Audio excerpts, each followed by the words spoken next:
자, 오늘 말씀을 같이 받도록 하겠습니다. 오늘 말씀은 마태복음 6장 9절에서 13절 말씀. 자, 우리 한 절 한 절 같이 합독해서 읽겠습니다. 시작. 그러므로 너희는 이렇게 기도하라. 하늘에 계신 우리 아버지여, 이름이 거룩히 여김을 받으시오며 나라가 임합시오며 뜻이 하늘에서 이루어진 것 같이 땅에서도 이루어지리라. 오늘 우리에게 일용할 양식을 주옵시고 우리가 우리에게 죄 지은 자를 사하여 준 것 같이 우리 죄를 사하여 주시옵고 우리를 시험에 들게 하지 마옵시고 다만 악에서 구하옵소서. 아멘. 자, 오늘 말씀은 마태복음 6장 9절에서 13절 이렇게 기도하라 라는 첫 번째 말씀을 함께 나누기를 원합니다. 여러분, 기도가 무엇일까요? 우리가 교회 다니면서 기도 많이 합니다. 근데 기도가 무엇인지 알고 기도를 하는지, 사실 기도를 하면서 우리가 추구하는 것이 무엇일까? 기도는 하나님을 움직이거나 조정을 하는 컨트롤러기가 아닙니다. 그죠? 사실 우리가 오늘 말씀을 들을 때에 이때까지 했던 나의 기도를 한번 점검을 해보시면서 주님이 가르쳐 준 기도가 무엇인지를 우리가 알고 바른 기도, 바른 신앙생활을 할 수 있는 그런 귀한 은혜가 있기를 바랍니다. 오늘 말씀은 예수님께서 제자들에게 기도를 가르쳐 주시는데 기도를 말씀하기 전에 잘못된 기도가 무엇인지를 먼저 알려주셨습니다. 마태복음 6장 5절 말씀, 6장 5절 또 너희는 기도할 때에 외식하는 자와 같이 하지 말라. 또 기도할 때에 이방인과 같이 중언부언하지 말라. 그들은 말을 많이 하여야 들으실 줄 생각하느니라. 자, 외식하는 자의 기도, 정작 그 기도를 받으시는 하나님에 대해서는 전혀 관심이 없습니다. 오히려 내가 기도하는 모습을 누가 볼까 봐 사람들이 많이 있는 데서 크고 그리고 보는 데서 기도하는 것이 더 큰 관심입니다. 이방인들이 중언부언하는 사람들의 기도를 들어보면 많은 기도를 해야 하나님께서 기도를 듣는다, 자신의 기도를 듣는다라고 하는 그런 기도, 예수님은 분명히 말씀합니다. 그러한 기도를 본받지 말라라고 말씀을 합니다. 예수님께서 왜 이런 말씀을 하셨을까? 왜 외식하는 자의 기도, 중언부언하는 자의 기도를 본받지 말라고 하셨을까? 사실 이 말씀을 우리가 이해하려면 그 당시에 사람들이 하는 기도가 도대체 어떤 형태, 어떤 습관, 어떤 모양으로 기도를 하고 있는지를 우리는 좀 알 필요가 있습니다. 그 당시 사람들이 행해졌던 기도에는 크게 세 가지의 기도 형태가 있습니다. 여러분 잘 아시는 것처럼 유대인들은 하루에 3번 기도하죠. 정해진 시간에, 또 회당에서 공동체에 모여서 이렇게 기도를 합니다. 자, 기도할 때에 시편이라든지 쉐마라든지 이런 것을 함께 낭독하면서 하는 기도. 두 번째 기도는 로마 그리스도인들이 하는 기도들입니다. 사실 이방인들은 어떤 기도 형태를 가지고 있냐면 자신의 기도와 자신이 드린 이 제물로서 자신의 응답을 끌어내는 그런 거래가 있는 그런 기도를 많이 합니다. 비가 안 올 때는 비의 신을 향해서 자신의 제물을 드리고 또한 자신의 모든 것을 들여서 비를 내리도록, 그리고 풍요, 수확을 얻기 위해서 풍요의 신에게, 그리고 전쟁을 나갈 때는 전쟁의 신에게 이렇듯이 응답을 구하는 거래적인 기도가 이방인들의 기도가 대부분이었습니다. 또 다른 형태의 기도는 그 당시에 아주 이렇게 유명했던, 지중해에 유명했던 이 그리스의 마법 파피루스의 기도라는 형태가 있다고 합니다. 이 파피루스는 이 종이같이 보이지만 나무 껍질 같은 거예요.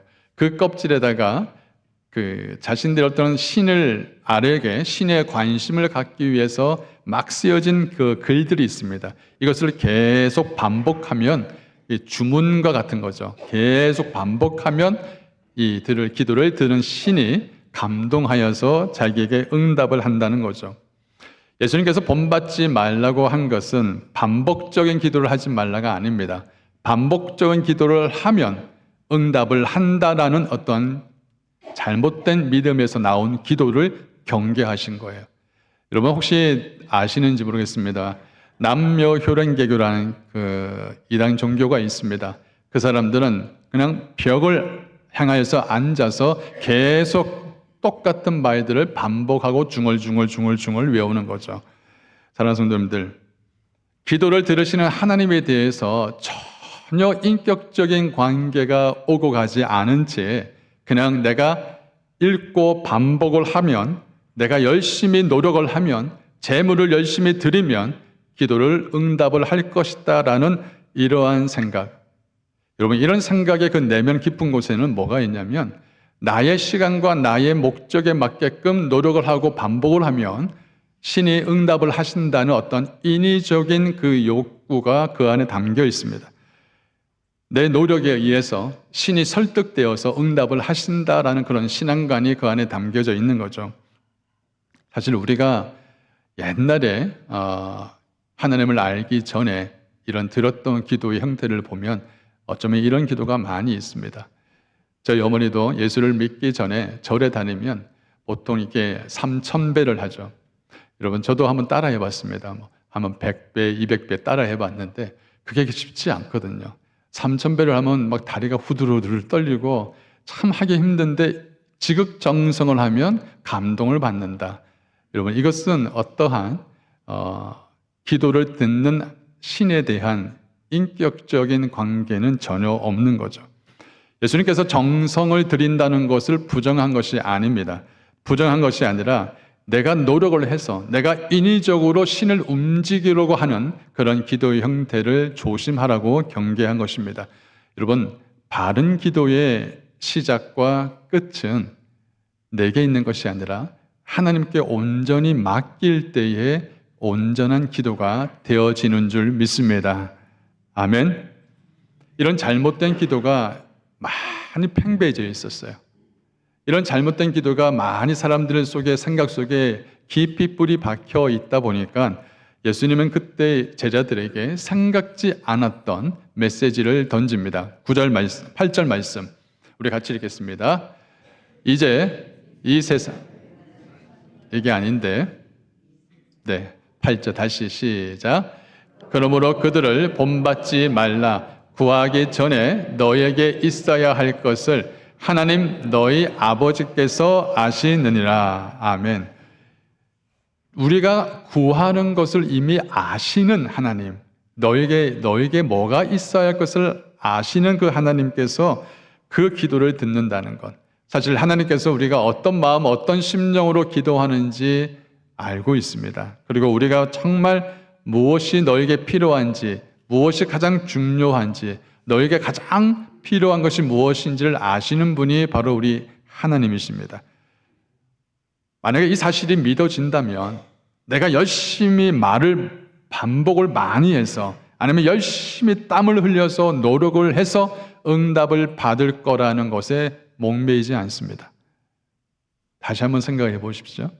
내가 많은 정성을 들이고 노력을 해서 응답을 받을 거야 라는 그런 마음의 기도와 내가 기도할 것을, 내가 필요할 것을, 내가 구할 것을 미리 아시는 하나님께 기도하는 것은 전혀 다른 기도입니다. 사실 저도 이런 생각이 굉장히 컸습니다. 옛날 우리 믿음의 선배들은 이렇게 생각을 하죠. 야, 적어도 나무뿌리 하나는 뽑아야 그게 응답이 되어지지 라는 생각들을 많이 하지 않습니까? 옛날에 한국에 삼각산에 올라가서 밤이 오든 눈이 오든 함께 기도했던 그런 사람들의 기도의 마음 속에는 이렇게 뜨겁고 간절하게 열심으로 기도해야 하나님의 응답을 한다라는 이런 생각들이 굉장히 주된 생각들이었습니다. 적어도 21일, 42일을 정말 금식을 해야, 그 정도 해야 영성 있는 기도가 되어지지.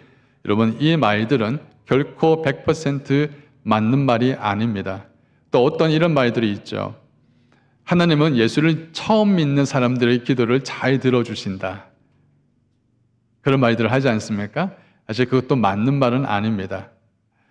자, 우리가 이런 기도를 하면 이렇게 응답할 것이고, 내가 기도의 시간과 기도할 수 있는 조건을 다 짜서 그 틀 안에 맞추어서 하나님의 기도를 끌어당기는 그러한 인위적인 행동은 바른 기도가 아니라는 것을 오늘 성경은 이야기를 하고 있는 것입니다.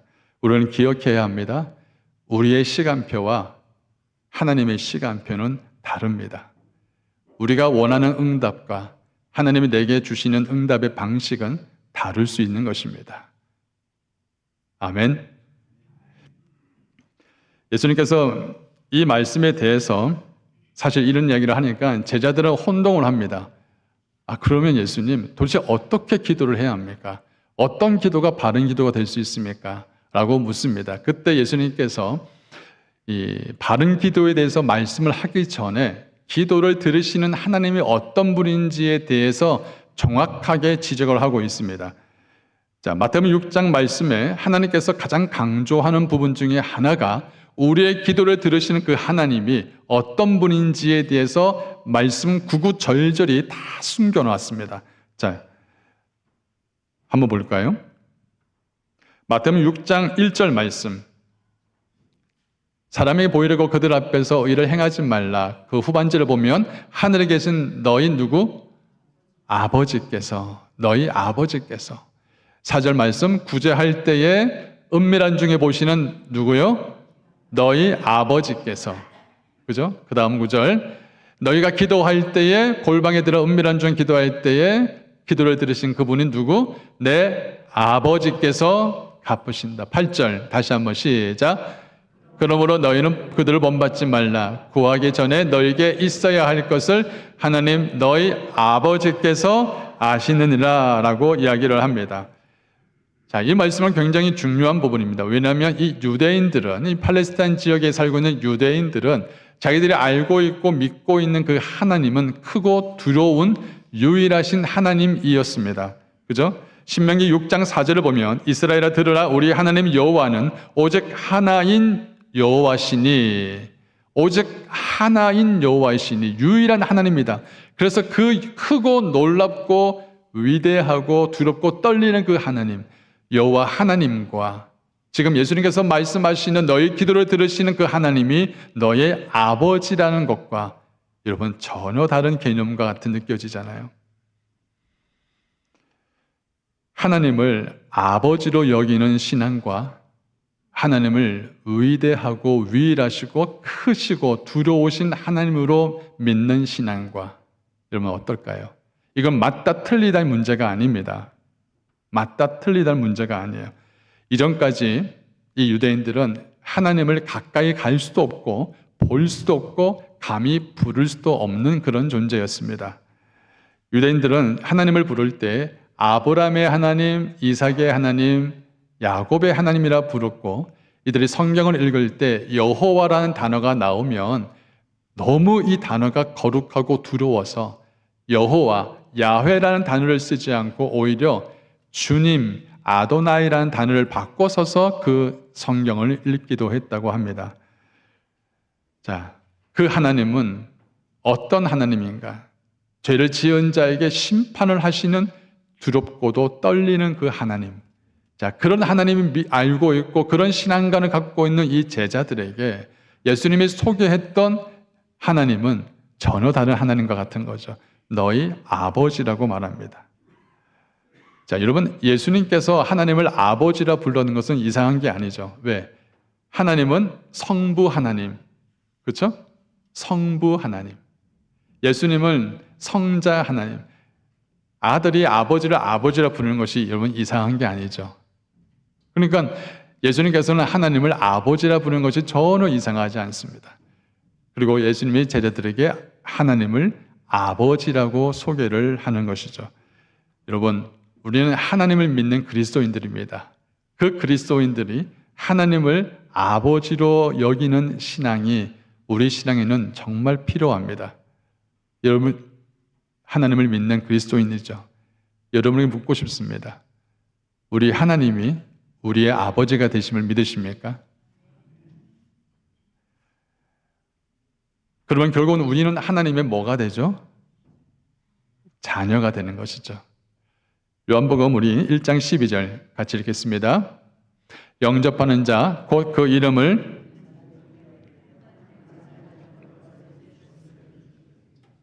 로마서 8장 14절 17절 시작.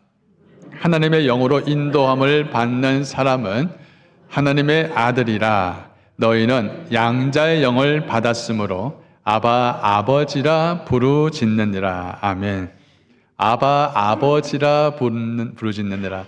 여러분, 하나님을 향해서 아빠라고 이야기를 합니다. 저도 기도할 때에 가끔씩을 이렇게 부릅니다. 아빠. 그리고 가만히 있습니다. 그리고 아빠. 그러면 어떤 때는 눈물이 그냥 주르르 흐릅니다. 내가 어떤 기도를 해야 할지 아빠는 다 알고 있는 것처럼 다가오죠. 너희가 의를 행할 때, 구제할 때에, 기도할 때에 이 모든 것을 보시고 아시는 그분이 바로 우리 아버지라는 것, 이것을 진실로 우리가 믿어지기를 바랍니다. 우리가 하나님을 향하여서 갖고 있는 이 신앙생활이요, 종교적이거나 전통적일수록 사실 우리의 신앙생활은 친밀감보다는 보여지는 데 더 집중을 합니다. 이것은 해야 하고 이것은 하지 말아야 되고, 이것을 해야 되는데 안 하면 꼭 죄를 짓는 듯한 정죄감을 갖는, 이런 종교적이고 전통적일수록 사실 정죄감은 더 밀려옵니다. 여러분, 성경 말씀하죠. 진리를 알지니 진리가 너희를 뭐한다? 자유케 한다. 율법은요, 우리를 묶는 힘이 있습니다. 그죠? 죄를 짓게 되어주고 죄로 인하여서 너희가 불법 아래 거하게 만드는 힘이 바로 율법 아래 있습니다. 근데 여러분, 복음은 그렇지 않습니다. 복음은 우리를 회복케 하고 자유케 할 수 있는 능력이 바로 복음인 것이죠. 그래서 주님과의 온전한 만남이 이루어지면 그 은혜 때문에 우리가 하라 하지 말라, 여러분, 강요해도 안 해도 여러분 하게 되어 있습니다. 교회 와서 기도해야 합니다. 기도해야 합니다. 여러분, 강요하는 것이 아니라 주님을 만나고 주님께 받은 그 은혜가 너무 귀하고, 주님 때문에 내가 구원을 받았구나, 주님의 그 십자가의 은혜로 내가 용서함을 받았구나, 그 은혜가 내게 속에 임하면 나도 모르게 기도가 나옵니다. 주님이라고 나오고요, 아버지라고 나오게 되어집니다. 여러분, 기도는 결코 기술이 아닙니다. 기도를 하는 것은 하나님께서 내 아버지라는 것을 확증할 수 있는 통로이기 때문에, 그래서 기도를 하면 할수록 내 안에 하나님이 내 아버지라는 것이 믿어지는 것입니다. 그래서 기도를 하는 때 우리 심령은 은혜가 임하는 거죠. 남에 보이기 위한 기도가 아니라, 남들에게 보이기 위한 어떤 기도 종교 생활이 아니라, 진실로 우리 하나님이 내 아버지임을 고백하고 그분 앞에 내 속에 있는 거 다 토해놓으면서 하나님 나의 아버지, 그분 아빠 아버지라 부르짖으면서 기도할 때에 전혀 기술이 필요하지 않습니다. 어떤 화려한 문장이 필요한 것도 아니죠. 있는 그대로 주님 앞에 아뢰면 되는 것이죠. 말을 많이 하여도 기도를 들으신다, 열심히 많은 말을 많이 해서 하나님 기도를 들으신다, 그럴 필요가 없죠. 하나님이 지금 너가 지금 이 문제 때문에 고민하고 있구나, 너가 지금 이것 때문에 아파하고 있구나, 지금 너가 이것 때문에 힘들어하고 있구나 라는 것을 다 아시는, 제일 잘 아시는 그 하나님 아버지를 향하여서 예수님이 오늘 말씀을 통해서 이렇게 기도하라 라고 가르쳐주고 있는 것입니다. 자, 9절 말씀 우리 같이 읽겠습니다. 시작. 그러므로 너희는 이렇게 기도하라. 하늘에 계신 우리 아버지여, 이름이 거룩히 여김을 받으시오며. 아멘. 자, 우리 기도를 들으시는 그 하나님이 어디 계신다고요? 어디 계신다고요? 다시 한번 9절 말씀 보여주세요.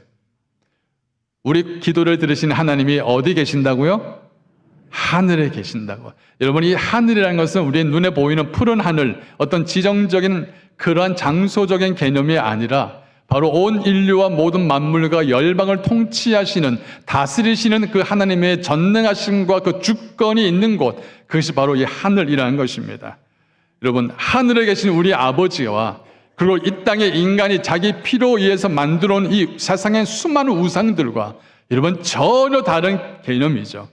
시편 115편은 정확하게 말씀하고 있습니다. 현대인의 성경으로 같이 읽는데 우리 같이 한 목소리 읽겠습니다. 시작. 오직 우리 하나님은 하늘에 계셔서 원하시는 것을 무엇이든지 다 행하신다. 그러나 그들의 신들은 은과 금으로 만든 우상이며 사람의 손으로 만든 공작물에 불과하다. 그들의 신들은 입이 있어도 말하지 못하고 눈이 있어도 보지 못하며 귀가 있어도 듣지 못한다. 그것들은 코가 있으나 냄새를 맡지 못하고 손이 있어도 만지지 못하며 발이 있어도 걷지 못하고 목구멍으로 소리를 내지 못한다. 여러분, 수많은 사람들이 이러한 아무런 능력도 없고 의미도 없고 어떤 기술도 없고 할 수 있는 능력이 아무것도 없는 우상 앞에서 신이라 엎드려 절하고 있습니다. 그리고 자기의 필요를 구하고 있습니다. 이런 땅에 만들어진 수많은 이 신들이 우상 앞에 이것이 나의 신이라고 하면서 구하는 기도와 모든 걸 아시는 그 하늘에 계신 그 하나님과 여러분 견줄 수가 있겠습니까? 그렇다면 지금 우리의 기도를 들으신 그 하나님은 세상 수많은 잡다한 우상들의 그 신들이 아니라 이 땅을 창조하신 그 만물의 왕 되신 그 하나님이 그 하나님의 거룩함과 그리고 아버지의 그 친밀함을 말하고 있는 것, 동시에 말하고 있는 것이 바로 하늘에 계신 우리 아버지요. 이것이 기도의 첫 번째 시작입니다. 우리 한번 같이 해볼까요? 하늘에 계신 우리 아버지요.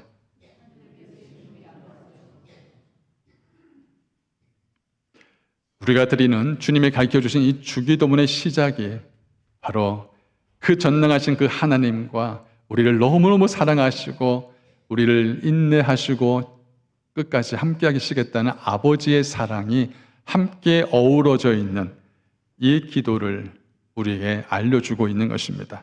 자, 그런데 하늘에 계신 나의 아버지라고 말하지 않고 우리 아버지여라고 이야기를 하는 이유가 뭘까요? 우리가 보통 기도할 때에 나의 하나님이라고 기도를 하지 않습니까? 근데 오늘 성경에는 우리 하나님이라고 이야기를 하는 이유는 이것이 정답이다라는 개념보다 이 기도를 드리는 사람들이 함께 모여져 있는 공동체, 신앙 공동체가 우리라는 이 단어를 쓰면서 함께 묶여 있다는 것을 알려주고 있는 것입니다. 그래서 여러분, 흩어져 있는 종교도 또 지역도 다른 사람들이지만 그러나 이제 예수님께 돌아와서 이들이 한 신앙 공동체가 되었을 때에 이들은 우리라는 단어를 쓰면서 하나의 가족인 것을 표현을 하고 있다는 것입니다. 여러분, 우리 봉해지로 주님의 교회를 부를 때 이 교회, 저 교회라고 부르지 않습니다. 뭐라고 부르죠? 우리 교회라고 부릅니다. 다른 교회를 보면서 우리 교회라고 부르지 않죠. 여러분, 봉해지로 주님의 교회가 우리 교회가 되십니까? 목소리가 작네요. 우리 교회가 되십니까? 어딜 가도 우리 교회를 여러분 자랑하십시오. 주기도문에는요, 나라는 이 단어가 나오지 않습니다. 우리의 기도, 우리의 죄악을 우리에게, 전부 우리에게라는 이 단어를 쓰지 나라는 단어가 주기도문에 한 번도 나오지 않습니다. 그만큼 한 하나님을 아버지로 모시고 있는 한 가족, 형제, 자매로 모인 공동체, 이것이 바로 우리가 신앙 안에서 묶여진 하나님의 백성들, 이들이 함께 모여서 기도할 때 하늘에 계신 우리 아버지여라고 외칠 때에 이 기도는 우리의 기도가 될 수 있는 것입니다. 자, 이 우리의 기도의 첫 번째 기도의 제목이 뭐냐? 바로 하나님의 거룩하심의 영광입니다. 거룩히 여김을 받으시오며, 하나님의 이름이 거룩히 여김을 받으시오며, 이 기도를 사실 첫 번째 둔 이유가 있습니다. 우리가 여러분 기도할 때에 대부분 첫 번째 여러분의 기도의 첫 번째가 뭡니까? 하나님, 이거 주십시오. 이거 필요합니다. 이것이 너무너무 힘듭니다. 대부분의 우리 첫 번째 기도가 우리의 필요와 우리의 만족과 우리의 요구가 될 수가 있는데, 하나님께서 주님이 가르쳐 주신 기도의 첫 번째는 하나님의 이름의 영광을 구하라는 것이었습니다. 왜 이것을 첫 번째 두셨냐면, 이것은 단지 어떤 순서적인 문제가 아니라 바로 하나님의 이름이 거룩히 여김을 받으시는 것이 우리 신앙생활의 삶의 가장 중요한 방향을 설정하기 때문입니다. 신앙생활을 할 때에 하나님의 이름이 거룩히 여김을 받으시는 그런 믿음의 삶이 이루어지는 것이 가장 중요하다는 것을 우리에게 말씀하고 있습니다. 대부분의 사람들은 하나님보다 나의 만족을, 하나님의 영광보다는 나의 이름을, 나의 자존심을, 또 하나님보다 내 욕심을 구하는데 먼저라고 생각하지만 주님이 가르쳐 주신 기도의 첫 번째는 그게 아니다는 거죠. 하나님의 이름이 먼저 거룩히 여김을 받는 것이 먼저라고 이야기를 하고 있는 것입니다. 하나님의 이름을 첫 번째 자리에 되돌려 놓으라는 거죠. 사랑하는 성도님들, 십계명의 첫 번째가 뭐죠? 십계명의 1계명, 나 외에 다른 신을 내게 두지 말라. 자, 출애굽기 우리 20장 3절 우리 같이 시작. 너는 나 외에 다른 신들을 내게 두지 말라. 예. 여러분, 그건 다른 우상들을 섬기지 말라 이런 단순한 의미보다는 이 첫 번째 이 계명은 결국은 너의 참된 신앙의 주인이 누구냐라는 것을 말씀하고 있는 것입니다. 수많은 우상들이 있지만, 수많은 신들이 있다고 말하지만, 그러나 그럼에도 불구하고 나의 하나님, 여호와 하나님이 참된 유일하신 하나님이시며 그 하나님이 내 인생에 제일 중요하고 가장 소중한 자리에 앉은 분입니다. 그 고백이 있는 이 믿음의 기도를 제일 먼저 두라고 주님이 말씀하는 것입니다. 이름이 거룩히 여김을 받으시오며 하나님, 당신의 이름이 높임 받기를 원합니다. 하나님, 하나님이 하나님 되시기를 원합니다. 하나님의 영광이 온 우주와 만물 가운데 가장 높임 받기를 원합니다. 여러분, 첫 번째 단추를 잘못 끼우면 그 다음 모든 단추가 다 뒤틀어지듯이 우리 신앙의 첫 번째 방향과 최우선의 인생의 목표는 바로 하나님의 영광입니다. 아멘. 그 하나님의 영광을 구하는 하나님의 나라의 이름이 거룩히 여김을 받으시오며라는 이 기도를 드리는 이 고백과 삶이 이루어진다면 우리는 어떤 삶이 이루어지는지 아십니까? 바로 예수님께서 우리에게 말씀하셨던 새 계명을 이룰 수 있는 삶이 이루어집니다. 마태복음 22장 37절 같이 시작. 내 마음을 다하고 목숨을 다하고 뜻을 다하여 주 너의 하나님을 사랑하라.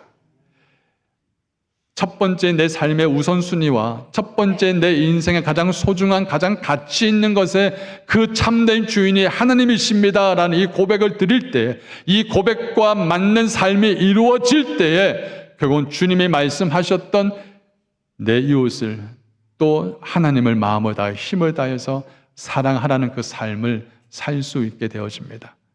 여러분, 아무리 많은 고백을 하더라도 우리가 그 삶을 살지 못하면 이것은 열매가 이루어질 수 없습니다.